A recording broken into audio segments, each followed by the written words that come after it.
এবারে শর্মিষ্ঠা পানোলের জামিন মঞ্জুর করলো হাইকোর্ট। শর্মিষ্ঠা পানোলের জামিন মঞ্জুর করলো হাইকোর্ট। অন্তর্বর্তীকালীন জামিন মঞ্জুর, প্রয়োজনীয় নিরাপত্তার নির্দেশ দেওয়া হয়েছে পুলিশকে। হাইকোর্টে জামিন মঞ্জুর শর্মিষ্ঠার। একেবারে যেই ছবি দেখাচ্ছি আপনাদের, অন্তর্বর্তীকালীন জামিন মঞ্জুর করলো হাইকোর্ট। প্রয়োজনীয় নিরাপত্তার নির্দেশ দেওয়া হয়েছে পুলিশকে। 10,000 টাকার ব্যক্তিগত বন্ডে জামিন শর্মিষ্ঠা পানোলের। ইতিমধ্যে যে খবর উঠে আসছে, শর্মিষ্ঠা পানোলের জামিন মঞ্জুর। হাইকোর্টে জামিন মঞ্জুর শর্মিষ্ঠার। অন্তর্বর্তীকালীন জামিন মঞ্জুর শর্মিষ্ঠা পানোলের। 10,000 টাকার ব্যক্তিগত বন্ডে জামিন মঞ্জুর করল হাইকোর্ট। প্রয়োজনীয় নিরাপত্তার নির্দেশ দেওয়া হয়েছে পুলিশকে।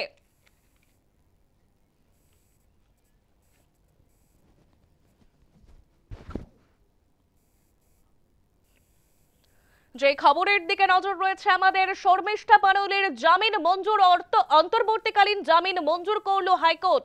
প্রয়োজনীয় নিরাপত্তার নির্দেশ দেওয়া হয়েছে পুলিশকে। একেবারে 10,000 টাকার ব্যক্তিগত বন্ডে জামিন মঞ্জুর শর্মিষ্ঠার।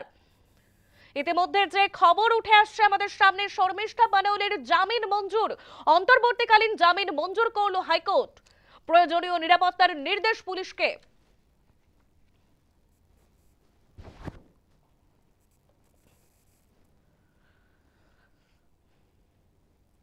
এবারে হাইকোর্টে জামিন মঞ্জুর শর্মিষ্ঠার। 10,000 টাকার ব্যক্তিগত বন্ডে জামিন শর্মিষ্ঠা পানোলের। অন্তর্বর্তীকালীন জামিন মঞ্জুর। টেলিফোন লাইনে রয়েছে আমাদের প্রতিনিধি মৌমিতা মিত্র। মৌমিতা, এবারে শর্মিষ্ঠা পানোলের জামিন মঞ্জুর, বিস্তারিত জানবো।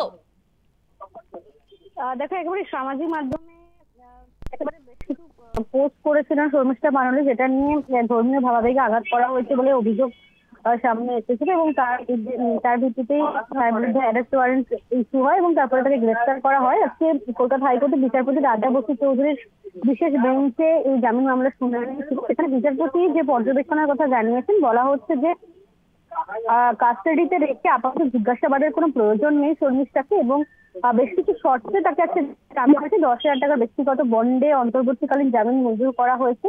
পাশাপাশি নিম্ন আদালতে পাসপোর্ট জমা রাখতে হবে। শিক্ষাক্ষেত্রের প্রয়োজনে তিনি যদি দেশের বাইরে যেতে চান তাহলে নিম্ন আদালতের অনুমতি নিয়ে যাওয়ার কথা বলা হয়েছে।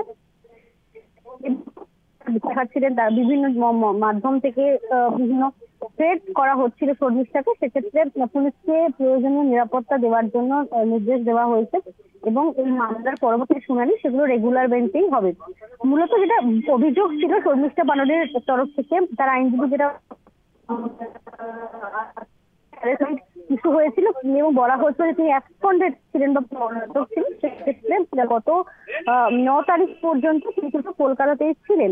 19শে মে পর্যন্ত তিনি কলকাতায় ছিলেন, এবং সেক্ষেত্রে বলা হচ্ছে যে কারণে তার বিরুদ্ধে অ্যারেস্ট ওয়ারেন্ট তিনি তার বলা হচ্ছে অ্যাবসকন্ডেড ছিলেন, এবং যে গ্রাউন্ডে তাকে অ্যারেস্ট করা হয়েছে কোনো গ্রাউন্ড অফ অ্যারেস্ট শর্মিষ্ঠাকে জানানো হয়নি। অর্থাৎ আইনগত জায়গা থেকে অনেকগুলো জায়গাতে ফাঁস ছিল বলে শর্মিষ্ঠার আইনজীবীর তরফ থেকে অভিযোগ করা হয়। একেবারে ধন্যবাদ মৌমিতা। আমরা কথা বলছিলাম আমাদের প্রতিনিধি মৌমিতা মিত্রের সঙ্গে।